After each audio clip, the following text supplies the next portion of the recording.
Hello everyone. तो next topic देखेंगे हम angle of contact. Angle of contact को समझने के लिए सपोज करो यहाँ पे क्या कि हमने एक ट्यूब लिया हुआ है। ठीक है। और ये ट्यूब ट्यूब में हम लिक्विड को कंसीडर करेंगे, कोई भी लिक्विड हो सकता है ये। ठीक है। सपोज करो यहाँ पे ये लिक्विड है। उसके बाद यहाँ पे एक दूसरा भी हमने ट्यूब कंसीडर किया हुआ है। ठीक है। और ये सेकेंड जो ट्यूब हमने कंसीडर की है उसमें भी जो है तो एक कोई लिक्विड है, लेकिन ये दोनों भी लिक्विड अलग अलग है। ठीक है। सपोज करो यहाँ पे जो शेप ऑफ मेनिस्कस बन रहा है, ये लेयर जो ऊपर की रहती है उसी को बोलते हैं मेनिस्कस। ठीक है। और यहाँ पे जो मेनिस्कस फॉर्म हो रहा है वो सपोज करो ऐसा फॉर्म। ठीक है। तो एंगल ऑफ कांटेक्ट किसको बोलते हैं हम? अब देखो यहाँ पे ये जो है इसी को क्या बोल सकते हैं हम? Free surface of liquid. अब ध्यान से देखो ये जो फ्री सरफेस ऑफ लिक्विड है, ये ये पॉइंट के ऊपर सॉलिड के कांटेक्ट में है। ठीक है। तो हम एंगल ऑफ कांटेक्ट बोले तो एक्चुअल में क्या करते हैं, ये जो फ्री सरफेस ऑफ लिक्विड है जहाँ पे हमारा सॉलिड और लिक्विड कांटेक्ट में है, वो पॉइंट से फ्री सरफेस ऑफ लिक्विड के ऊपर हम क्या करते हैं, एक टेंजेंट ड्रॉ करते हैं। ठीक है। टेंजेंट ड्रॉ करने के बाद देखो यहाँ पे हमें दो एंगल मिलेंगे। एक एंगल यहाँ से भी मेजर कर सकते हैं और यहाँ से भी मेजर कर सकते हैं। लेकिन यहाँ पे जो एंगल लेते हैं हम, वो कौन-सा एंगल लेते हैं? With in the liquid, liquid के अंदर वाला एंगल लेंगे। समझ में आ गया? क्या करेंगे हम, ये जो फ्री सरफेस ऑफ लिक्विड है, यहाँ पे ध्यान से देखो, ये पॉइंट के ऊपर सॉलिड और लिक्विड कॉन्टैक्ट में है। तो जो पॉइंट के ऊपर सॉलिड और लिक्विड कॉन्टैक्ट में रहते हैं, वहाँ से हम क्या करते हैं, ये जो फ्री सरफेस ऑफ लिक्विड है हमारा, यहाँ यहाँ से क्या करते हैं, उसको टेंजेंट ड्रॉ करते हैं।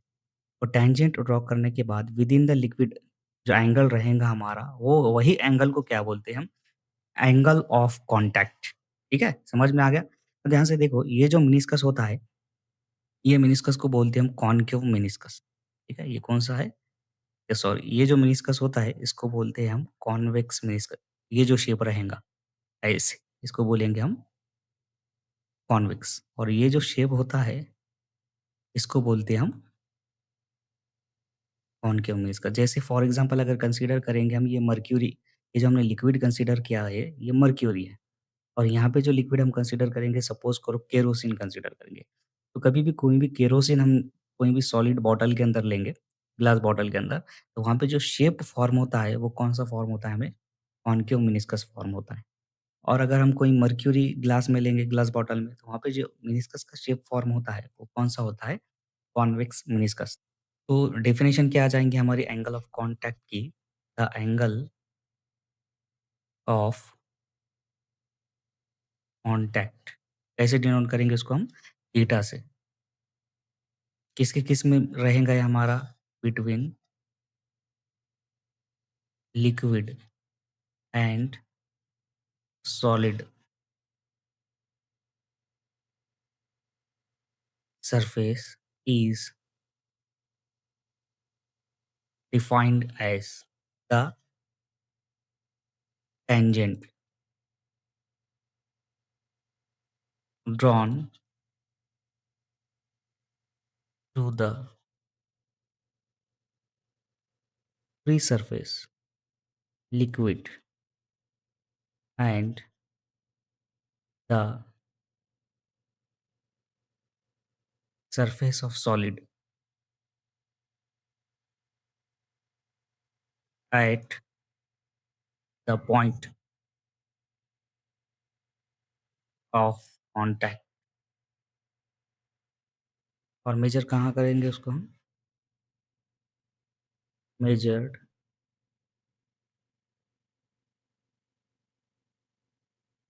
With in the liquid is called as angle of contact. तो डेफिनेशन क्या आ गई इसके, ध्यान से देखो। The angle of contact theta between liquid and solid surface. Angle of contact कभी भी हम बताना है तो क्या हम बताएंगे, किसके किसके बीच में बताएंगे हम? Liquid and solid surface is defined as the tangent. Actual में क्या है ये, एक यहाँ पे क्या करते हैं हम, टेंजेंट ड्रॉ करते हैं। ठीक है।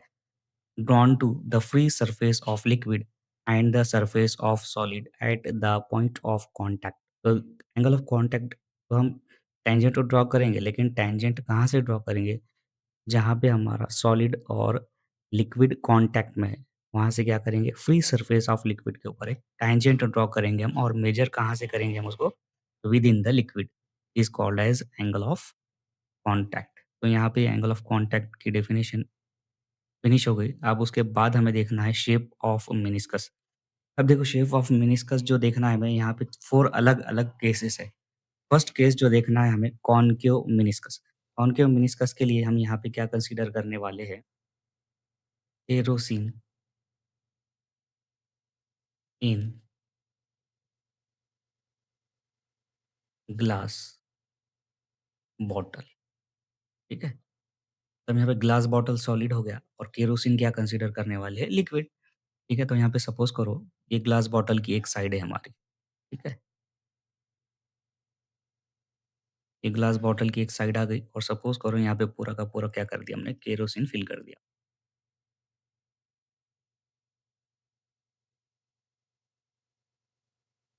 ठीक है? ये लिक्विड क्या रिप्रेज़ेंट कर रहा है? केरोसिन, और ये सॉलिड है हमारा ग्लास बॉटल। अब ध्यान से देखो, यहाँ पे 2 फोर्सेस रहेंगे। कौन-कौन से फोर्सेस रहेंगे? ये पूरे के पूरे क्या है हमारे पास? लिक्विड के मॉलिक्यूल है। ये लिक्विड के मॉलिक्यूल और ये लिक्विड का मॉलिक्यूल, ये दोनों लिक्विड के मॉलिक्यूल के बीच में कौन-सी फोर्स? Cohesive force. अगर हम ये पॉइंट देखें, ये लिक्विड का मॉलिक्यूल कंसीडर करेंगे, तो ये मॉलिक्यूल तो लिक्विड का है, लेकिन किसके कॉन्टैक्ट में है वो? सॉलिड के कॉन्टैक्ट, मतलब ये लिक्विड का मॉलिक्यूल रहेगा, ये सॉलिड का मॉलिक्यूल। दोनों के बीच में जो फोर्स रहेंगी, वो फोर्स कौन-सी रहेंगी? एडहेसिव फोर्स रहेंगी। देखो, ये जो केस है, यहाँ पे क्या कंसीडर कर दिया? सबसे पहले हमने एक मॉलिक्यूल ए कंसीडर, ये मॉलिक्यूल ए का रिप्रेजेंट करेगा स्फीयर ऑफ इन्फ्लुएंस, मॉलिक्यूल ए है। इसके ऊपर कौन-कौन से फोर्सेस एक्ट करेंगे?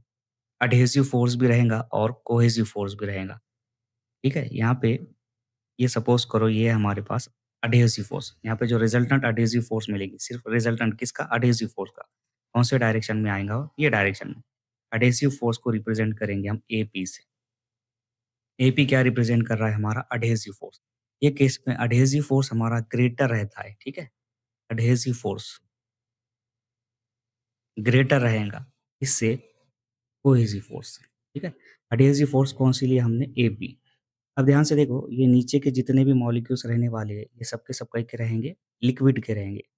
ये मॉलिक्यूल भी का है? लिक्विड का। नीचे के मॉलिक्यूल भी के है? लिक्विड के है। तो यहाँ पे जो कोहेसिव फोर्स रहेगा, कोहेसिव फोर्स कौन से डायरेक्शन में आ जाएगा? ये डायरेक्शन में। कोहेसिव फोर्स को डिनोट करेंगे हम एसी से, ठीक है? ऐसे डिनोट किया हमने एसी से। केरोसिन में देखो, कॉनकेव मेनिस्कस हमें देखना है। कॉनकेव मेनिस्कस का फॉर्म होता है जब एंगल ऑफ कॉन्टैक्ट हमारे पास कौन-सा होता है? एक्यूट होता है। यहाँ पे हमने लिक्विड कौन-सा कंसीडर किया हुआ है? केरोसिन। ग्लास बॉटल हमने सॉलिड ले ली। ये रिप्रेजेंट कर रहा है एक साइड ग्लास बॉटल का, और यहाँ पे ये पूरा का पूरा हमने केरोसिन फिल कर दिया हुआ है। हमने क्या किया? एक ऐसा मॉलिक्यूल कंसीडर किए केरोसिन का जो सॉलिड के कॉन्टैक्ट में है, वो ए मॉलिक्यूल हमने कंसीडर किया बाउंड्री का। उसके बाद ये हमने बताया, ये केस में जो एडहेसिव फोर्स होता है हमारा, वो ग्रेटर होता है किससे? कोहेसिव फोर्स से। एपी क्या रिप्रेजेंट कर रहा है? हमारा एडहेसिव फोर्स, लिख दिया हमने। एसी क्या रिप्रेजेंट कर रहा है? Cohesive force. अब देखो यहाँ पे, एडहेसिव फोर्स हमारा ग्रेटर है किससे? कोहेसिव फोर्स से। तो जो रिजल्टेंट मिलेगा हमें ये दोनों का, वो रिजल्टेंट कहाँ पे आएगा हमारा? सॉलिड के अंदर आएगा। कहाँ पे आएगा? सॉलिड के अंदर, ठीक है? अब देखो यहाँ पे ध्यान से, ये तो रिजल्टेंट हमारा सॉलिड के अंदर आ गया, और ये जो रिजल्टेंट मिला, इसको डिनोट करेंगे हम एआर से। एआर क्या रिप्रेजेंट कर रहा है? रिजल्टेंट। देखो, कोई भी लिक्विड इक्विलिब्रियम या स्टेबल रहने के लिए खुद क्या करता है? वो कभी भी, ये जो हमारे पास रिजल्टेंट आया एआर, वो रिजल्टेंट एआर के वो नॉर्मल रहने की कोशिश करता है या परपेंडिकुलर। तो कोई भी लिक्विड को अगर हमें स्टेबल रखना है, या कोई भी लिक्विड अगर इक्विलिब्रियम में रहना चाहता है, तो उसके लिए कंडीशन ज़रूरी है। कौन सी कंडीशन ज़रूरी है? ये जो हमारे पास रिजल्टेंट एआर मिला, ये रिजल्टेंट कभी भी, ये जो हमारा फ्री सरफेस ऑफ लिक्विड है, उसके कभी भी कैसा रहता है? ये नॉर्मल या परपेंडिकुलर रहता है। अब ध्यान से देखो, ये लिक्विड सरफेस कैसा है हमारा? ऐसा। ये रिजल्टेंट कैसी है? ऐसी, ठीक है? तो एक दूसरे के परपेंडिकुलर होए क्या? नहीं होए। तो क्या करना पड़ेगा हमें परपेंडिकुलर के लिए? ये जो रिजल्टेंट मिला हमें एआर, वहाँ पे जो लिक्विड सरफेस है कैसा होना चाहिए? ऐसा। ये एग्ज़ैक्टली एक दूसरे के कैसे हो जाएँगे? नॉर्मल हो जाएँगे। इसके लिए क्या करता है, जो लिक्विड है हमारा, वो क्या करेगा, खुद को ऐसा एडजस्ट करेगा कि ये क्या हो जाए, एक-दूसरे के नॉर्मल हो जाए। तो यहाँ पे इसका जो शेप बनेगा, वो कैसा आ जाएगा, ऐसा आएगा। तो ये शेप ऐसा आ गया, यहाँ मतलब ये कि ये जो हमारे पास सॉलिड बाउंड्री है, ये सॉलिड बाउंड्री के ऊपर लिक्विड हमारा ऐसा चढ़ जाता है। ठीक है? लिक्विड क्या हो जाएगा, ऐसा चढ़ जाएगा। या ऐसा चढ़ने की वजह से क्या हो गया, जो रिजल्टेंट एआर है और ये जो फ्री सरफेस ऑफ लिक्विड है, ये दोनों भी एक-दूसरे के कैसे हो गए, परपेंडिकुलर हो गए। परपेंडिकुलर हो गए, इसका मतलब ये है कि अब हमारा लिक्विड इक्विलिब्रियम या स्टेबल आ गया। ठीक है? तो अब हमारा लिक्विड स्टेबल और इक्विलिब्रियम में आ गया, तो अब क्या करेंगे हम यहाँ से, यहाँ पे हमें बताना है angle of contact. Angle of contact बताने के लिए हम क्या करते हैं, जो पॉइंट हमारा सॉलिड और लिक्विड के कॉन्टैक्ट में है, वो पॉइंट कंसीडर करेंगे हम और फ्री सरफेस ऑफ लिक्विड से क्या करते हैं, हम एक टेंजेंट ड्रॉ करेंगे। यहाँ पे सबसे पहले थोड़ा-सा इसको हम और अच्छे से डायग्राम बनाएँगे, ठीक है? ये डायग्राम आ जाएँगी हमारी ऐसी, ये शेप बन जाएगा हमारा ऐसा मेनिस्कस का। अब एंगल ऑफ कॉन्टैक्ट बताना है हमें, तो एंगल ऑफ कॉन्टैक्ट बताने के लिए ये जो फ्री सरफेस ऑफ लिक्विड है, यहाँ से क्या करेंगे, हम एक टेंजेंट ड्रॉ करेंगे और ये टेंजेंट को नाम दे देंगे एटी। एटी क्या रिप्रेजेंट कर रहा है हमारा, टेंजेंट, ठीक है? अब यहाँ पे हम एंगल ऑफ कॉन्टैक्ट बताना है, तो क्या करते हैं, हम उसको लिक्विड के अंदर से मेज़र करते हैं, ठीक है? तो ये आ जाएगा थीटा हमारा एंगल ऑफ कॉन्टैक्ट। अब ध्यान से देखो, ये केस में जब मेनिस्कस मिला हमें, तो मेनिस्कस मिलेगा ऐसा, ठीक है? तो ये जो शेप होता है मेनिस्कस का, ये शेप कौन-सा होता है हमारा, कॉनकेव। इसका मतलब ये है कि जो मेनिस्कस मिल गया हमें, वो मेनिस्कस कौन-सा मिला, कॉनकेव मिला। और यहाँ पे जो एंगल ऑफ कॉन्टैक्ट है, वो ध्यान से देखो, वो लेस देन 90 डिग्री है। लेस देन 90 डिग्री है, इसका मतलब ये है कि एंगल ऑफ कॉन्टैक्ट कौन-सा मिला हमें, एंगल ऑफ कॉन्टैक्ट मिल गया हमें acute. Angle of contact acute कब मिलेगा? जब हमारे पास मेनिस्कस कौन-सा फॉर्म होगा? Concave meniscus. या ऐसा भी बोल सकते हैं हम, कॉनकेव मेनिस्कस कब फॉर्म होगा? एक्यूट एंगल के लिए। एक्यूट एंगल कब मिलेगा हमें? कॉनकेव मेनिस्कस के लिए। ठीक है? तो यहाँ पे ये फर्स्ट केस हमारा फिनिश हो गया, उसके बाद सेकंड केस देखते हैं हम। नेक्स्ट केस है हमारे पास कॉन्वेक्स मेनिस्कस। कॉन्वेक्स मेनिस्कस के लिए भी हम सेम करना है, लेकिन यहाँ पे थोड़ा-सा चेंज है। चेंज क्या है, यहाँ पे जो लिक्विड हम कंसीडर करने वाले हैं, वो रहेगा हमारे पास मर्क्यूरी इन ग्लास बॉटल।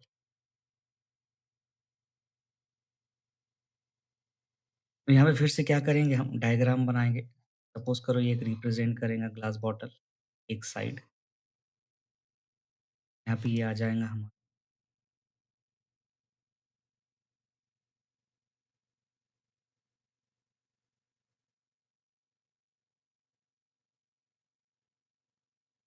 ये आ गया पूरा का पूरा। अब यहाँ पे एक पॉइंट कंसीडर करेंगे, एक मॉलिक्यूल कंसीडर करेंगे हम लिक्विड का, इसके कॉन्टैक्ट में सॉलिड के कॉन्टैक्ट। तो ये हमने एक मॉलिक्यूल कंसीडर किया, ये मॉलिक्यूल कौन, ये मॉलिक्यूल, और ये रिप्रेज़ेंट करेगा उसको स्फीयर ऑफ इन्फ्लुएंस, ये आ जाएगा स्फीयर ऑफ इन्फ्लुएंस। अब देखो यहाँ पे भी 2 फोर्सेस एक्ट करेंगे, एक रहेगा कोहेसिव फोर्स, दूसरा रहेगा अडहेसिव फोर्स। ये जो केस रहेगा हमारा, ये केस में जो अडहेसिव फोर्स है, लेस देन रहेगा कोहेसिव फोर्स। तो फर्स्ट केस था, वहाँ पे बोले थे हमने, जो अडहेसिव फोर्स है वो ग्रेटर है किससे, कोहेसिव फोर्स से। लेकिन ये केस में कोहेसिव फोर्स ग्रेटर रहेगा, किसके कंपेयर में, अडहेसिव फोर्स के कंपेयर में। तो यहाँ पे क्या करेंगे अब हम, ये कौन-सी फोर्स रहेंगी हमारे पास, ये फोर्स आ जाएँगी एपी। कौन-सी फोर्स है हमारे पास, ये अडहेसिव फोर्स, ठीक है? जो मॉलिक्यूल ए है वो कै का है, मर्क्यूरी का है। इधर भी कै के मॉलिक्यूल है, मर्क्यूरी के मॉलिक्यूल है। तो यहाँ पे ये जो फोर्स रहेंगी, ये फोर्स कौन-सी रहेंगी, कोहेसिव फोर्स। लेकिन यहाँ पे ध्यान से देखो, जो अडहेसिव फोर्स है, वो थोड़ी-सी वीक है। इसके कंपेयर में कोहेसिव फोर्स के, कोहेसिव फोर्स स्ट्रॉन्ग है, हमारे पास ज़्यादा है। तो यहाँ पे जो रिजल्टेंट मिलेगा हमें, वो रिजल्टेंट कहाँ पे आ जाएगा हमारा, लिक्विड के अंदर आ जाएगा। लिक्विड के अंदर क्यों आ जाएगा वो? क्योंकि यहाँ पे जो हमारे पास ग्रेटर फोर्स है, वो कौन-सी फोर्स, कोहेसिव फोर्स एसी है। तो रिजल्टेंट कहाँ पे मिला हमें, लिक्विड में मिला। अब यहाँ पे क्या करेंगे, हमने इससे पहले भी बोले थे, ये जो रिजल्टेंट है हमारा, ये रिजल्टेंट के कभी भी जो हमारे पास ये फ्री सरफेस ऑफ लिक्विड है, कैसा रहेगा, नॉर्मल रहेगा। नॉर्मल क्यों रहेगा? क्योंकि कोई भी लिक्विड इक्विलिब्रियम या स्टेबल रहने की कोशिश, उसको अगर स्टेबल रहना है, तो स्टेबल रहने के लिए एक कंडीशन है हमारे पास। क्या कंडीशन है वो? ये जो हमारे पास रिजल्टेंट मिलता है, ये रिजल्टेंट के परपेंडिकुलर रहेगा फ्री सरफेस ऑफ लिक्विड। तो इसके लिए देखो यहाँ पे, इसके परपेंडिकुलर में रहना है, मतलब ये कि ये आ गया हमारा रिजल्टेंट। इसके परपेंडिकुलर में आना है वो, तो लिक्विड सरफेस हमारा कैसा आना चाहिए? ऐसा, ठीक है? तो यहाँ पे देखो, खुद ये जो फ्री सरफेस ऑफ लिक्विड है, वहाँ के मॉलिक्यूल एडजस्टमेंट करेंगे और एडजस्टमेंट करने के बाद जो फ्री सरफेस ऑफ लिक्विड है हमारा, वो कैसा मिलता है हमें? ऐसा शेप फॉर्म हो जाता है। ऐसा शेप आ जाएगा, सपोज़ करो ये ट्यूब है या एक ग्लास बॉटल है, ये पूरा का पूरा यहाँ पे लिक्विड है। तो यहाँ पे ये जो शेप मिलेंगा हमें, कैसा मिलेगा? ऐसा मिलेगा। तो ये जो मेनिस्कस होता है, ये जो शेप फॉर्म होता है लेयर का, जो मेनिस्कस फॉर्म होता है, वो मेनिस्कस कौन-सा होता है? Convex meniscus. अब देखो यहाँ पे हमें क्या करना है अब, ये जो पॉइंट है हमारा सॉलिड लिक्विड वाला, ये पॉइंट से हमें फ्री सरफेस ऑफ लिक्विड के ऊपर क्या करेंगे? टेंजेंट ड्रॉ करेंगे। ये आ गया हमारा टेंजेंट। ये टेंजेंट डिनोट करेंगे हम ए टी से। अब ध्यान से देखो यहाँ पे, हमें एंगल ऑफ कांटेक्ट बताना है, तो एंगल ऑफ कांटेक्ट मेजर करेंगे हम विद इन द लिक्विड, तो ये रिप्रेजेंट करेगा हमारा थीटा एंगल ऑफ कांटेक्ट। ये कैसा है? ग्रेटर दैन 90 मिला हमें, ग्रेटर दैन 90 है, इसका मतलब एंगल ऑफ कांटेक्ट कितना मिला हमें? कैसा मिला? ऑब्ट्यूस मिला। और जो मेनिस्कस मिला हमें, वो मेनिस्कस कौन-सा मिला? कॉन्वेक्स मिला, ठीक है? अब ध्यान से देखो, ये जो हमारे पास लिक्विड था, ये कैसा शेप बनाया यहाँ पे? ये ऐसा शेप फॉर्म हुआ है। ऐसा शेप फॉर्म हुआ, इसका मतलब ये है कि ध्यान से देखो यहाँ पे लिक्विड से क्या हो रहा है? ये दूर जा रहा है। पहले जो फर्स्ट केस हमने कंसीडर किए थे और जो सेकंड केस कंसीडर किए थे, ध्यान से देखो दोनों में फ़र्क क्या है? यहाँ पे ये जो शेप मिला था हमें, ये शेप ऐसा मिला था और ये शेप कैसा मिला हमें? ऐसा मिला। यहाँ पे देखो, ये जो मॉलिक्यूल है लिक्विड के ऊपर चढ़ जा रहे हैं। इसका मतलब क्या बोल सकते हैं? ये जो केस है हमारा, यहाँ पे लिक्विड वेट्स सॉलिड है। क्योंकि ये क्या हो रहा है, लिक्विड के मॉलिक्यूल सॉलिड के ऊपर चढ़ जा रहे हैं, मतलब उसको क्या करेंगे? वो गीला करेंगे। तो यहाँ पे ये बता सकते हैं हम कि कॉनकेव एंगल ऑफ कांटेक्ट कौन-सा मिला? एक्यूट। तो ये केस में जो लिक्विड है हमारा क्या करता है? वेट करता है किसको? सॉलिड को। इसी एग्ज़ाम्पल कंसीडर की थी केरोसिन। अब जो हमने सेकंड केस कंसीडर किया हुआ है, ध्यान से देखो यहाँ पे क्या हो रहा है? सॉलिड से लिक्विड के मॉलिक्यूल्स दूर जा रहे हैं। दूर जा रहे हैं, इसका मतलब ये है, यहाँ पे बता सकते हैं, लिक्विड डज़ नॉट वेट्स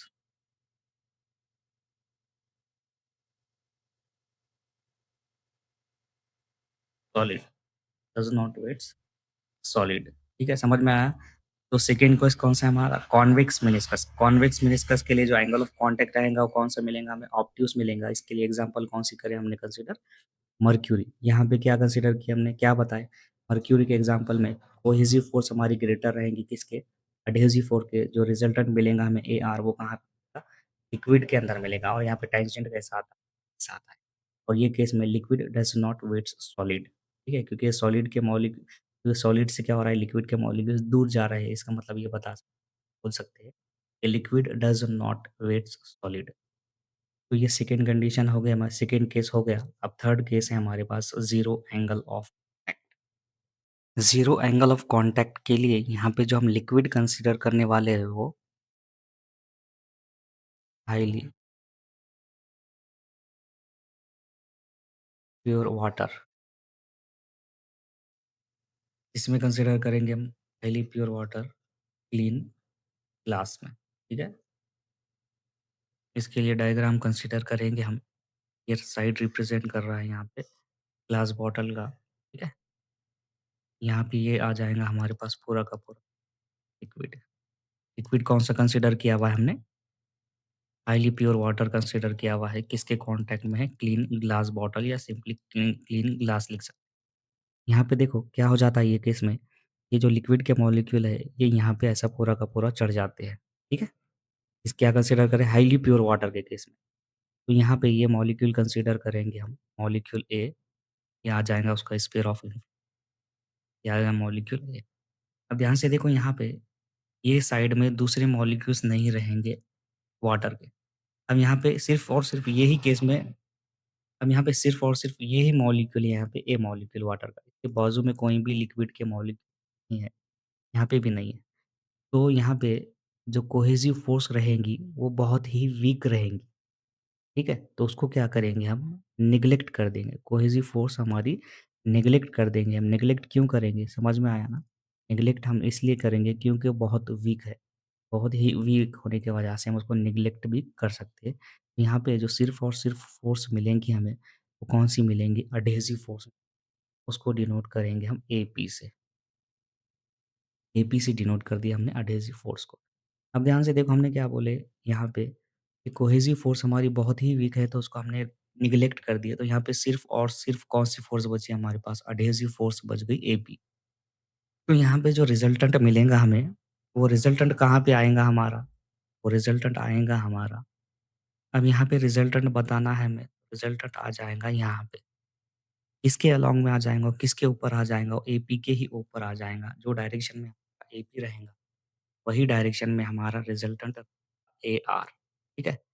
यहाँ पे वही डायरेक्शन में क्यों रहेगा? क्योंकि हमने कोहेसिव फ़ोर्स को नेग्लेक्ट कर दिया, तो यहाँ पे सिर्फ़ और सिर्फ़ कौन-सी फ़ोर्स बची हमारे पास? एडहेसिव फ़ोर्स बची। उसके बाद अगर यहाँ से हमें टेंजेंट ड्रॉ करना है, टेंजेंट कैसा आ जाएगा हमारा? ध्यान से देखो, ये आ जाएगा हमारे पास टेंजेंट एटी।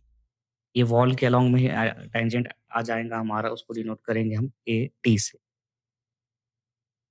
क्या कंसीडर किया हमने यहाँ पे? AC is equal to 0। AC is equal to 0 consider किए, तो जो हमारा कोहेसिव फ़ोर्स मिला, वो कोहेसिव फ़ोर्स किसके बराबर में आ गया हमारा? रिजल्टेंट फ़ोर्स के बराबर आ गया एआर के। तो हमारा टेंजेंट कहाँ पे आ गया? टेंजेंट मिला हमें along the wall within the liquid.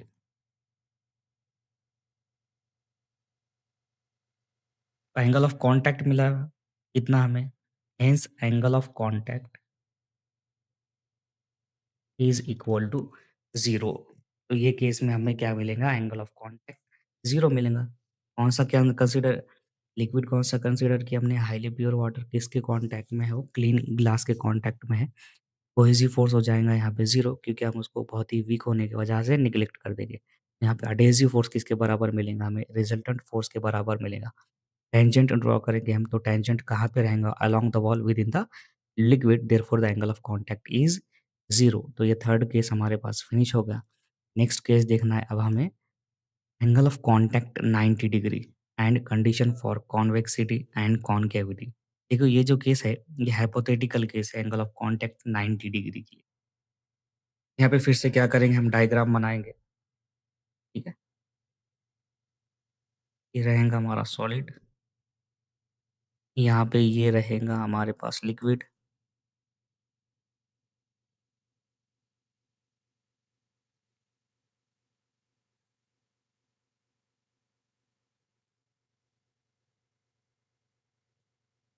ठीक है? ये रिप्रेज़ेंट करेगा हमारा फ्री सरफेस ऑफ लिक्विड। यहाँ पे हम मॉलिक्यूल ए कंसीडर करेंगे। ये आ गया मॉलिक्यूल ए, उसका आ गया ये स्फीयर ऑफ इन्फ्लुएंस। यहाँ पे जो कोहेसिव फ़ोर्स है, वो कोहेसिव फ़ोर्स आ जाएगी ये डायरेक्शन में, ठीक है? कोहेसिव फ़ोर्स को कैसे डिनोट किए थे हमने? एपी से। ये एग्ज़ैक्टली 45 पे मिलेगा हमें। ये कौन-सा फ़ोर्स आ गया हमारे पास? एपी, ये एडहेसिव फ़ोर्स आ गया, ठीक है? एग्ज़ैक्टली 45 पे मिलेगा हमें कोहेसिव फ़ोर्स, उसको डिनोट करेंगे हम एसी से। अब यहाँ पे जो रिजल्टेंट मिलेगा वो एग्ज़ैक्टली कैसा मिलेगा हमें? वर्टिकल मिलेगा अलोंग द सॉलिड सरफेस। तो ये आ जाएगा हमारा रिजल्टेंट, इसको डिनोट करेंगे हम एआर से। अब देखो ये तो हमने बता दिया डायग्राम, लेकिन ये जो कंडीशन है हमारे पास exactly angle of contact 90 degree के लिए, एंगल ऑफ कॉन्टैक्ट हमारे पास 90 डिग्री कब मिलेगा? जब हमारे पास एडहेसिव फ़ोर्स किसके बराबर रहेगा? कोहेसिव फ़ोर्स डिवाइडेड बाय √2 के बराबर रहेगा। ये कंडीशन है हमारे पास किसके लिए? एंगल ऑफ कॉन्टैक्ट 90 डिग्री के लिए। अगर हमें एंगल ऑफ कॉन्टैक्ट एक्यूट चाहिए, ठीक है? तो उसके लिए हमारे पास कंडीशन है, जो एडहेसिव फ़ोर्स रहेगा हमारा वो ग्रेटर रहेगा कोहेसिव फ़ोर्स अपॉन √2 के। AP is greater than AC divided by √2 for acute angle of contact. Condition for obtuse angle of contact, AP is less than AC divided by √. This is the condition for obtuse angle of contact. This condition is for angle of contact 90 degree. This condition is for acute angle of contact. This is the condition for obtuse angle of contact. We have completed the topic shapes of meniscus. Now the next topic is shape of a liquid drop on a solid surface. अब यहाँ पे ये topic को explain करने के लिए यहाँ पे क्या कंसीडर करेंगे हम, सपोज करो ये ग्लास प्लेट है, ठीक है। ये ग्लास प्लेट के ऊपर हम एक जो है तो लिक्विड का ड्रॉप कंसीडर करेंगे, और वो लिक्विड का ड्रॉप जो रहेगा, सपोज करो उसका ऐसा शेप, ऐसा गोल आ जाएगा पूरा, लेकिन ये इतना ही साइड हम कंसीडर कर रहे हैं। ये रिप्रेजेंट करेंगे हमारा लिक्विड ड्रॉप, ये है उसके मॉलिक्यूल्स, ठीक है। अब यहाँ पे ध्यान से देखो, यहाँ पे 3 अलग-अलग इंटरफ़ेस मिलेंगे हमें। ये जो रिप्रेज़ेंट कर रहा है हमारे पास, ये क्या है? ये है हमारे पास सॉलिड, ठीक है? ये है हमारे पास सॉलिड। ये क्या रिप्रेज़ेंट कर रहा है हमारा? ये है हमारा लिक्विड, ठीक है? इसके ऊपर जो भी रहेगा ये है हमारे पास एयर।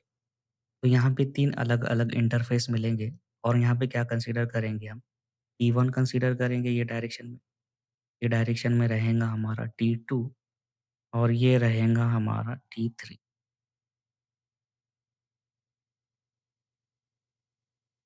आप लोगों ने बराबर स्केल से बनाना है, ठीक है? तो यहाँ पे देखो ध्यान से, यहाँ पे T1 क्या रिप्रेजेंट कर रहा है? T1 रिप्रेजेंट कर रहा है हमारा force due to surface tension for liquid solid interface. यहाँ पे ये सॉलिड और ये लिक्विड दोनों का इंटरफेस है। उसके बाद T2 रिप्रेजेंट कर रहा है हमारा force due to surface tension at the air solid interface. T3 क्या रिप्रेजेंट कर रहा है T3 रिप्रेजेंट कर रहा है हमारा force due to surface tension for liquid air interface, liquid air interface. Theta क्या है हमारा? थीटा रिप्रेजेंट करेगा हमारा एंगल ऑफ कॉन्टैक्ट। अब यहाँ पे देखो, T1 और T2 दोनों की डायरेक्शन कैसी है? अपोजिट है, और यहाँ पे क्या करेंगे हम? ये जो T3 था, इसको 2 कंपोनेंट में हम रिसॉल्व करेंगे।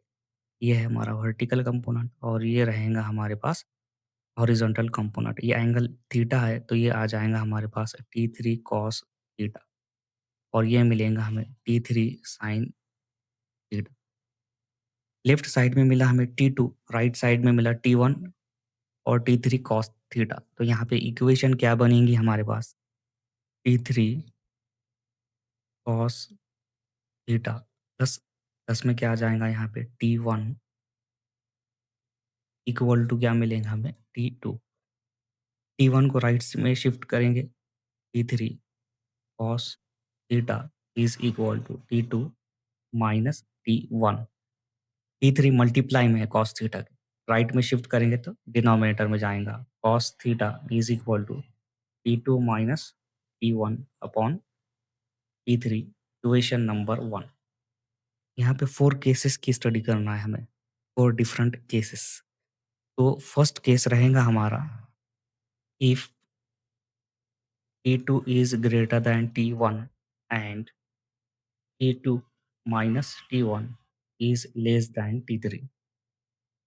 T2 ग्रेटर है हमारा T1 से, T2 ग्रेटर है T1 से, तो T2 माइनस T1 हमारा कैसा मिलेगा? लेस देन T3 मिलेगा। इसका मतलब इसको सॉल्व करेंगे हम, तो सॉल्व करने के बाद जो हमें कॉस थीटा मिलेगा, कॉस थीटा कैसा मिलेगा हमें? पॉजिटिव मिलेगा। कॉस थीटा हमारा पॉजिटिव है, इसका मतलब ये है कि जो एंगल ऑफ कॉन्टैक्ट मिलेगा हमें, कैसा मिलेगा? Angle of contact is acute. अब एंगल ऑफ कॉन्टैक्ट हमें अक्यूट मिल रहा है, इसका मतलब ये है कि शेप ऑफ मेनिस्कस कैसा मिलेगा? शेप ऑफ मेनिस्कस मिलेगा हमें कॉनकेव, ठीक है? समझ में आ गया? T2 ग्रेटर देन T1, ये जो T2 है हमारे पास, T2 ग्रेटर कंसीडर कर रहे हैं हम T1 से। तो T2 अगर ग्रेटर है T1 से, तो दोनों का जो सब्सट्रैक्शन रहेगा, तो सब्सट्रैक्शन किससे छोटा रहेगा हमारे पास? T3, ठीक है? T3 से छोटा रहेगा, T3 से छोटा रहेगा। तो इसको जब हम सॉल्व करेंगे, तो सॉल्व करने के बाद वैल्यू कैसी मिलेगी हमें? पॉजिटिव। वैल्यू पॉजिटिव मिल रही है, इसका मतलब ये है कि एंगल ऑफ कॉन्टैक्ट कैसा मिलेगा हमें? अक्यूट मिलेगा। एंगल ऑफ कॉन्टैक्ट अक्यूट है, तो शेप ऑफ मेनिस्कस कैसा मिलेगा हमें? कॉनकेव मिलेगा। ध्यान से देखो डायग्राम को, शेप ऑफ मेनिस्कस कैसा मिल रहा है हमें? कॉनकेव मिल रहा है। अब यहाँ पे सेकंड केस कंसीडर करेंगे हम, ठीक है? ये सेकंड केस है हमारे पास। अब ऊपर हमने क्या बताया T2 is greater than T1। अब यहाँ पे उल्टा बताएँगे हम। क्या करेंगे हम? T2 is less than T1 and अब T2 लेस दैन T1 से T1 ग्रेटर देन है, तो T1 ग्रेटर होने की वजह से T1 माइनस T2 लिखेंगे हम। ये लेस देन रहेगा किससे? T3 से।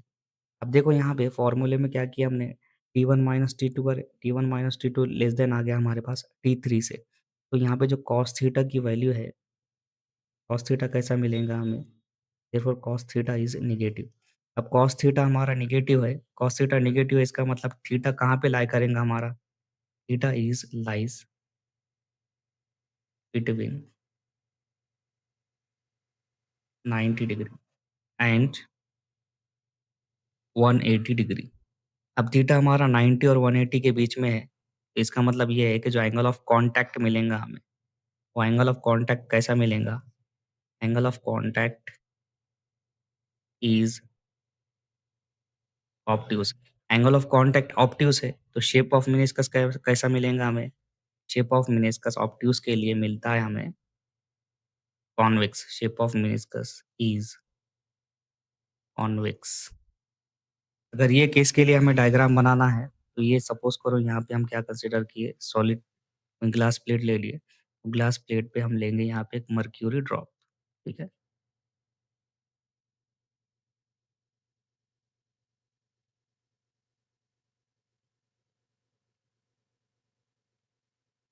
ये सपोज़ करो यहाँ पे ले लिया हमने मर्क्यूरी ड्रॉप, ठीक है? फिर से यहाँ पे क्या रिप्रेज़ेंट करेंगे हम, ये है T1, ये आ जाएगा हमारे पास T2 और ये रिप्रेज़ेंट करेगा हमारा T, ये है एयर, ये क्या है हमारे पास लिक्विड और ये जो स्ट्रेट लाइन ड्रॉ की हमने, ये रिप्रेज़ेंट कर रहा है हमारा सॉलिड। ये रिप्रेज़ेंट करेगा हमारा थीटा एंगल ऑफ कॉन्टैक्ट। तो ये केस सेकंड हमारे पास फिनिश हो गया। उसके बाद देखेंगे हम केस 3। अब केस 3 के लिए क्या कंसीडर करेंगे हम, T2 minus T1 is T2 minus T1 is equal to T3। अब T2 माइनस T1 ये दोनों भी किसके बराबर है? T3 के है, तो कॉस थीटा की वैल्यू क्या मिलेगी हमें? ध्यान से देखो फ़ॉर्मूले में, फ़ॉर्मूला क्या है हमारे पास? Cos theta is equal to T2 minus T1। T2 minus T1 किसके बराबर कंसीडर कर रहे हैं हम? T3 के। तो ऊपर भी T3 मिला, नीचे भी T3 मिला, कैंसल करेंगे तो किसके बराबर मिलेगा? 1। मतलब ये कि cos theta is equal to कितना मिलेगा हमें? Cos theta is equal to कितना मिलेगा? 1। कॉस 0 इज़ इक्वल टू कितना मिलता है हमें? 1। इसका मतलब ये है कि थीटा ये केस में हमारा अप्रॉक्सिमेटली किसके बराबर रहेगा? 0 डिग्री के बराबर रहेगा। ठीक है? ये केस 3 था। अब देखेंगे हम case 4। T2 minus T1 is greater than T3 और यहाँ हम बता सकते हैं T2 is greater than T1 plus T3। अब ये केस में जो कॉस थीटा है हमारा, वो ग्रेटर दैन 1 मिलेगा। ठीक है? कॉस थीटा हमारा ग्रेटर दैन 1 है, तो ये पॉसिबल है क्या? नहीं, ये क्या है हमारा? Which is impossible, which is impossible. अब ये पॉसिबल ही नहीं है, तो जो हमारे पास लिक्विड ड्रॉप फ़ॉर्म हो रहा था ऊपर, वो ड्रॉप यहाँ पे फ़ॉर्म होने वाला है क्या? नहीं, क्योंकि यहाँ पे कॉस थीटा कितना मिला हमें? कॉस थीटा मिला ग्रेटर दैन 1। लेकिन ये तो पॉसिबल नहीं है। ये पॉसिबल नहीं है, इसीलिए जो ऊपर के केसेस में हमें लिक्विड का पूरा ड्रॉप फ़ॉर्म हो रहा था, तो यहाँ पे वो लिक्विड ड्रॉप फ़ॉर्म होने वाला नहीं है। यहाँ पे जो लिक्विड रहेगा हमारा, वो पूरे के पूरे ग्लास के ऊपर क्या हो जाएगा? स्प्रेड हो जाएगा और कोई भी ड्रॉप फ़ॉर्म होने वाला नहीं है। Therefore drop will not be formed. तो यहाँ पे ये पूरे केसेस हमारे पास फिनिश हो गए। ठीक है? Shape of a liquid drop on solid surface. यहाँ पे ये टॉपिक हमारा फिनिश हो गया। यहाँ पे 4 केसेस भी देख दिए। ये टॉपिक इम्पोर्टेंट है, 3 मार्क के लिए एग्ज़ाम में आ सकता है। उसके बाद नेक्स्ट टॉपिक हम देखेंगे, factors affecting the angle of contact. जब हम ऊपर एंगल ऑफ कॉन्टैक्ट की स्टडी करें थीटा की, वो किसके-किसके ऊपर डिपेंड करेगा। तो फर्स्ट यहाँ पे लिख सकते हैं हम कि एंगल ऑफ कॉन्टैक्ट हमारा काय के ऊपर डिपेंड करेगा। देखो ऊपर देखे थे हमने, हम केरोसिन ले रहे थे, मर्क्यूरी ले रहे थे, वाटर ले रहे थे, तो जो एंगल ऑफ कॉन्टैक्ट है वो हमें सेम मिल रहा था क्या? नहीं। एंगल ऑफ कॉन्टैक्ट हर एक लिक्विड के लिए क्या हो रहा था? चेंज हो रहा था। सिमिलरली मुझे ये बोलिए आप, अब हम ग्लास बॉटल कंसीडर करेंगे, कोई प्लास्टिक की बॉटल, ये तो सॉलिड ही है। लेकिन सॉलिड भी अगर हम चेंज करेंगे, तो जो एंगल ऑफ कॉन्टैक्ट की वैल्यू सेम मिल रही थी, हमें क्या वो सेम मिलेंगी? नहीं। एंगल ऑफ कॉन्टैक्ट की वैल्यू इसका मतलब ये है कई-कई के ऊपर डिपेंड करेंगी। वो डिपेंड करेंगी nature of liquid and solid. ठीक है? तो यहाँ पे क्या लिख सकते हैं हम first point, angle of contact depends upon the nature of the liquid and the solid in contact. तो ये हो गया हमारे पास फर्स्ट पॉइंट, कई के ऊपर डिपेंड करेगा? नेचर के ऊपर। और किसके ऊपर डिपेंड करेगा? आप सपोज़ करो मर्क्यूरी हमने कंसीडर किया, वो मर्क्यूरी में कोई जो है तो डस्ट पार्टिकल ऐड हो गए। तो डस्ट पार्टिकल ऐड होने के बाद जो एंगल ऑफ कॉन्टैक्ट रहेगा, क्या वो चेंज हो जाएगा? या कोई भी हम लिक्विड कंसीडर करेंगे, हमने और कुछ उसमें इम्प्यूरिटी ऐड कर दी है, तो एंगल ऑफ कॉन्टैक्ट की वैल्यू सेम नहीं रहेंगी। वो वैल्यू क्या होने वाली है? चेंज होने वाली है। इसका मतलब ये बता सकते हैं हम कि एंगल ऑफ कॉन्टैक्ट और क्या के ऊपर डिपेंड करेगा हमारा? इम्प्यूरिटीज़ के ऊपर। Impurities present in the liquid changes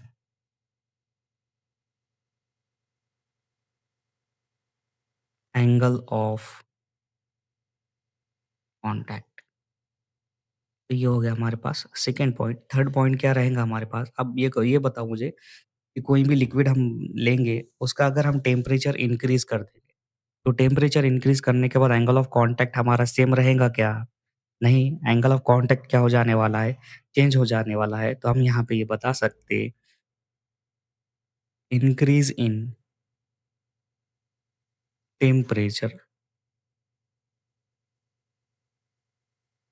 डिक्रीज़ेस its angle of contact. The angle of contact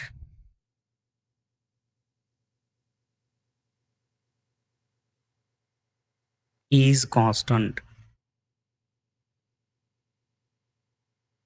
for given temperature. ठीक है? तो यहाँ पे क्या हो जाएगा, अगर टेम्परेचर को इंक्रीज़ करेंगे हम, तो एंगल ऑफ कॉन्टैक्ट की वैल्यू क्या हो जाएँगी? डिक्रीज़ हो जाएँगी। लेकिन ये कांस्टेंट रहेगा।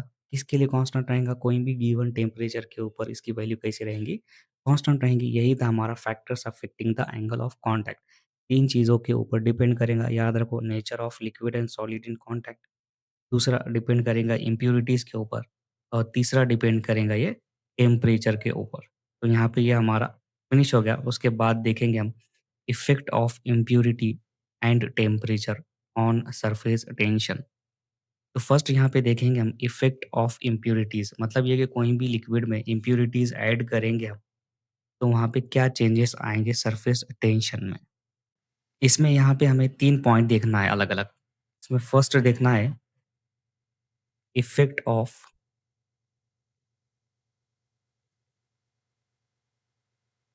soluble impurities।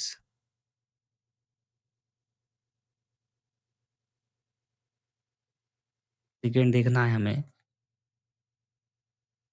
Effect of partly soluble impurities। और थर्ड देखना है हमें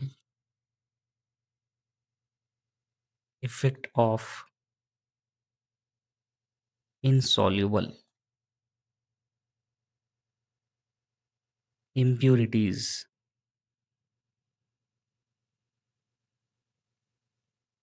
अब फर्स्ट देखेंगे हम effect of soluble impurities. Soluble impurity जैसे यहाँ पे सपोज करो हम सॉल्ट ले रहे, अब कोई भी सॉल्ट हम वाटर में ऐड करेंगे तो वो कंप्लीटली सॉल्युबल हो जाता है। लेकिन वहाँ पे जो सरफेस टेंशन रहता है, वो सरफेस टेंशन क्या होता है, डिक्रीज होता है। कभी भी कोई भी वाटर में हम सॉल्ट को ऐड करते हैं, सॉल्ट क्या है हमारा, कंप्लीटली सॉल्युबल है। तो सॉल्ट कभी भी वाटर में हम ऐड करेंगे तो वहाँ पे सरफेस टेंशन क्या होता है, डिक्रीज होता है। सेकंड देखेंगे effect of partly soluble impurities. Partly soluble के लिए क्या कंसीडर कर सकते हैं हम, फेनॉल, या इसके अलावा और क्या कंसीडर कर सकते हैं, डिटर्जेंट। फेनॉल या डिटर्जेंट हम जब भी वाटर में ऐड करते हैं, तो वो वाटर में ऐड करने के बाद सरफेस टेंशन क्या हो जाता है वाटर का, डिक्रीज होता है। जब कभी भी हमें कपड़ों को धोना है, वॉश करना है क्लॉथ्स को, तो हम क्या करते हैं, वाटर में डिटर्जेंट ऐड करते हैं। वाटर में डिटर्जेंट ऐड हम क्यों करते हैं, या वाटर में डिटर्जेंट ऐड करने की वजह से क्या होता है, जो सरफेस टेंशन रहेगा वाटर का, सरफेस टेंशन डिक्रीज होता है। सरफेस टेंशन डिक्रीज होने से क्या होता है, देखो कभी भी सरफेस इतना ज़्यादा रहेगा, सरफेस टेंशन ज़्यादा होने की वजह से जो लिक्विड और क्लॉथ रहेगा उसके बीच में कॉन्टैक्ट कम होता है। या इसी का हम उल्टा देखेंगे, सरफेस टेंशन जितना कम रहेगा, सरफेस टेंशन कम होने की वजह से कोई भी क्लॉथ या वाटर हम कंसीडर करेंगे तो दोनों के बीच का जो कॉन्टैक्ट है वो क्या होता है, इंक्रीज होता है। जैसे हम वॉश करना है कपड़ों को, तो कपड़ों को वॉश करने के लिए क्या करते हैं, हम उसमें डिटर्जेंट को ऐड करते हैं। डिटर्जेंट हम ऐड क्यों करते हैं कब, वाटर के अंदर, क्योंकि वो क्या करता है, सरफेस टेंशन को डिक्रीज करता है। और सरफेस टेंशन डिक्रीज होने की वजह से जो हमारे पास क्लॉथ्स है उसमें जो है तो टफ स्टेन्स रहते हैं, या उसमें जो गंदगी रहती है वो इजीली क्या हो जाती है, रिमूव हो जाती है सरफेस टेंशन डिक्रीज होने की वजह से। तो इसका मतलब ये है कि डिटर्जेंट कभी भी जो है तो कपड़ों की गंदगी को साफ नहीं करता है, वो सिर्फ और सिर्फ क्या करता है, वाटर का सरफेस टेंशन है उसको डिक्रीज करता है। थर्ड पॉइंट है हमारा effect of insoluble impurities. Insoluble impurities के लिए जैसे फॉर एग्जांपल हम कंसीडर करेंगे यहाँ पे मर्क्यूरी। ये मर्क्यूरी क्या है, हमारा लिक्विड ही है। अब उसमें सपोज करो कि डस्ट पार्टिकल ऐड हो गए, ये डस्ट पार्टिकल वहाँ पे कंप्लीटली सॉल्युबल है क्या, या पार्टली सॉल्युबल है क्या, नहीं, वो कंप्लीटली इनसॉल्युबल है। कोई भी हमने मर्क्यूरी में जो है तो डस्ट पार्टिकल ऐड हो गए, तो डस्ट पार्टिकल ऐड होने की वजह से जो मर्क्यूरी का पहले जो था स्फेरिकल ड्रॉप फॉर्म हो रहा था, हमें स्फेरिकल शेप मिल रहा था, वहाँ पे वो स्फेरिकल शेप नहीं मिलता है। मतलब ये कि वहाँ पे जो एंगल ऑफ कॉन्टैक्ट है, वो डस्ट पार्टिकल मर्क्यूरी में ऐड होने की वजह से एंगल ऑफ कॉन्टैक्ट चेंज होता है। और ये केस में भी क्या होता है, हमारा सरफेस टेंशन डिक्रीज़ होता है। समझ में आ गया? ये 3 ही पॉइंट है यहाँ पे। इफेक्ट ऑफ सॉल्युबल इम्प्योरिटीज़, इसके लिए एग्ज़ाम्पल कंसीडर किया हमने salt. Effect of partly soluble impurities, उसके लिए फेनॉल या डिटर्जेंट कंसीडर करेंगे हम। इफेक्ट ऑफ इनसॉल्युबल इम्प्योरिटीज़ यहाँ पे कंसीडर किया हमने एग्ज़ाम्पल के लिए मर्क्यूरी और डस्ट पार्टिकल, ठीक है? उसके बाद नेक्स्ट टॉपिक देखेंगे हम, इफेक्ट ऑफ इम्प्योरिटीज़ फिनिश हो गया। नेक्स्ट देखेंगे हम इफेक्ट ऑफ टेम्परेचर। इसमें फर्स्ट पॉइंट क्या बता सकते हैं, इन मोस्ट लिक्विड्स, मैक्सिमम जो लिक्विड होते हैं हमारे पास, उसका अगर हम टेम्परेचर इंक्रीज़ करेंगे, टेम्परेचर को क्या करेंगे हम,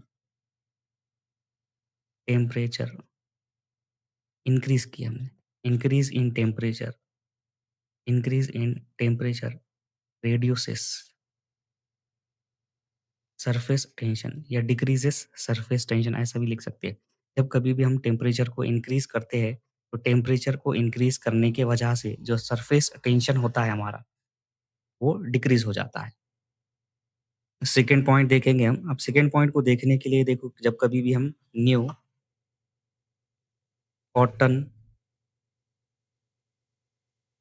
फैब्रिक, जब कभी भी हम नए कपड़े खरीदते हैं तो हमें ये सजेस्ट किया जाता है कि उसको ठंडे पानी में धोना चाहिए, कोल्ड वाटर में धोना चाहिए। कोल्ड वाटर में क्यों धोना चाहिए? देखो अभी हमने देखे थे, कभी भी हम टेम्परेचर को इंक्रीज़ करते हैं तो सरफेस टेंशन क्या हो जाता है हमारा, डिक्रीज़ होता है। और ऊपर के पॉइंट में हमने देखे थे, सरफेस टेंशन जितना ज़्यादा रहेगा, लिक्विड और जो क्लॉथ रहेंगे उसके बीच में कॉन्टैक्ट कम रहता है।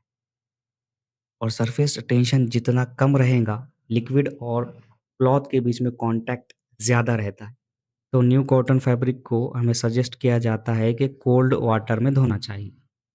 कोल्ड वाटर में क्यों धोना चाहिए? क्योंकि वहाँ का जो सरफेस टेंशन होता है, वो कम होता है।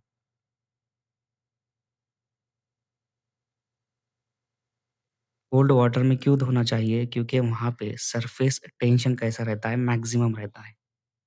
ठीक है? अभी हमने देखे थे कि टेम्परेचर ज़्यादा रहेगा, तो सरफेस टेंशन कम रहेगा। अब कोल्ड वाटर है, तो यहाँ पे टेम्परेचर कम है। टेम्परेचर कम है, तो सरफेस टेंशन कैसा है? यहाँ पे ज़्यादा है। और अभी हमने देखे थे सरफेस टेंशन ज़्यादा रहेगा, तो सरफेस टेंशन ज़्यादा होने की वजह से लिक्विड और जो क्लॉथ रहेंगे, उनके बीच में कॉन्टैक्ट कम होगा। तो ज़ाहिर-सी बात है, लिक्विड और क्लॉथ के बीच में कॉन्टैक्ट कम होता, तो उसकी वजह से जो कलर होता है हमारा कोई भी फैब्रिक का, कलर जल्दी नहीं जाता है। कलर जल्दी नहीं जाता है, इसका मतलब ये लिख सकते हैं, fabric doesn't loss its colour. ठीक है? समझ में आ गया सेकंड पॉइंट? उसके बाद थर्ड पॉइंट क्या है हमारे पास? ये तो हमने बता दी कोल्ड वाटर के लिए एग्ज़ाम्पल। अगर यहाँ पे हम एग्ज़ाम्पल बताएँगे हॉट वाटर। तो हॉट वाटर में क्या होगा? देखो हमने बताया था टेम्परेचर अगर इंक्रीज़ होता है तो सरफेस टेंशन क्या होता है? डिक्रीज़ होता है। कोल्ड वाटर में क्या बताएँ? कोल्ड वाटर है तो यहाँ पे जो सरफेस टेंशन रहेगा वो ज़्यादा रहेगा। सरफेस टेंशन ज़्यादा होने की वजह से क्या होता है? लिक्विड और क्लॉथ के बीच में क्या होता है? फैब्रिक के बीच में कॉन्टैक्ट कम होता है। कॉन्टैक्ट कम होने की वजह से क्या होता है? उसका कलर ईज़िली नहीं जाता। उसके बाद हॉट वाटर है, तो हॉट वाटर की वजह से जो सरफेस टेंशन रहेगा यहाँ पे सरफेस टेंशन क्या कैसा रहेगा यहाँ पे मिनिमम रहेगा, सरफेस टेंशन डिक्रीज़ हो जाएगा। अब यहाँ पे सरफेस टेंशन मिनिमम है, तो सरफेस टेंशन मिनिमम होने के वजह से जो लिक्विड और जो फैब्रिक है या क्लॉथ है, तो उसके बीच में कॉन्टैक्ट बढ़ जाता है। और कॉन्टैक्ट बढ़ने की वजह से जो भी कपड़ों में गंदगी लगी हुई रहती है या टफ स्टेन्स हैं वहाँ पे, वो ईज़िली क्या हो जाते हैं, रिमूव हो जाते हैं। तो ये याद रखो कभी भी हमें उसको कोई भी क्लॉथ को अच्छे से वॉश करना है अगर, तो वो केस में सरफेस टेंशन की वैल्यू कम रहनी चाहिए। और हम ये चाहते हैं कि कोई भी फैब्रिक का कलर नहीं जाना चाहिए। तो कलर नहीं जाना चाहिए तो वहाँ पे सरफेस टेंशन की वैल्यू मैक्सिमम रहनी चाहिए। सरफेस टेंशन मैक्सिमम कब रहेगा? जब हम कोल्ड वाटर लेंगे। सरफेस टेंशन मिनिमम कब मिलेगा? जब हम हॉट वाटर लेंगे। उसके बाद नेक्स्ट पॉइंट देखेंगे हम पॉइंट नंबर 4। पॉइंट नंबर 4 पे यहाँ पे एक हम लिक्विड कंसीडर करेंगे मोल्टन कॉपर या और हम कंसीडर करेंगे मोल्टर कैडमियम। मोल्टन कॉपर या मोल्टन कैडमियम हम ये लिक्विड कंसीडर करेंगे तो ये केस में ऊपर जितने भी हमने केसेस देखे थे 3 केसेस, वो केसेस ये दोनों लिक्विड के ऊपर अप्लाई नहीं होंगे। ऊपर हमने क्या देखे थे कि कभी भी हम टेम्परेचर इंक्रीज़ करते हैं, सरफेस टेंशन हमारा डिक्रीज़ हो जाता है। लेकिन ये केस में क्या होता है कि जब कभी भी हम टेम्परेचर को इंक्रीज़ करते हैं, टेम्परेचर को क्या करते हैं हम इंक्रीज़ करते हैं, तो जो सरफेस टेंशन है, वो सरफेस टेंशन की वैल्यू भी क्या हो जाती है, इंक्रीज़ हो जाती है। लेकिन ये किसके लिए पॉसिबल है सिर्फ़ और सिर्फ़ मोल्टन कॉपर या मोल्टन कैडमियम हम कंसीडर करेंगे तभी ये पॉसिबल है कि जब कभी भी हम टेम्परेचर को इंक्रीज़ करते हैं, तो वहाँ पे सरफेस टेंशन भी साथ ही साथ क्या होता है, इंक्रीज़ होता है। लेकिन अगर हम क्रिटिकल टेम्परेचर देखेंगे, तो क्रिटिकल टेम्परेचर के ऊपर सरफेस टेंशन की वैल्यू कितनी होती है हमारे पास? टेम्परेचर सरफेस टेंशन कितना मिलता है हमें? 0 मिलता है। सरफेस टेंशन 0 कहाँ मिलेगा हमें? क्रिटिकल टेम्परेचर के ऊपर। तो यहाँ पे ये फिनिश हो गया है। तो फिलहाल के लिए यहाँ पे हम रुक जाएँगे। अगर वीडियो आपको पसंद आया तो लाइक और दोस्तों में शेयर ज़रूर करें और चैनल को सब्सक्राइब करना ना भूलें और साथ ही साथ आप लोग कमेंट करके आपके फीडबैक भी दे सकते हैं। Thank you.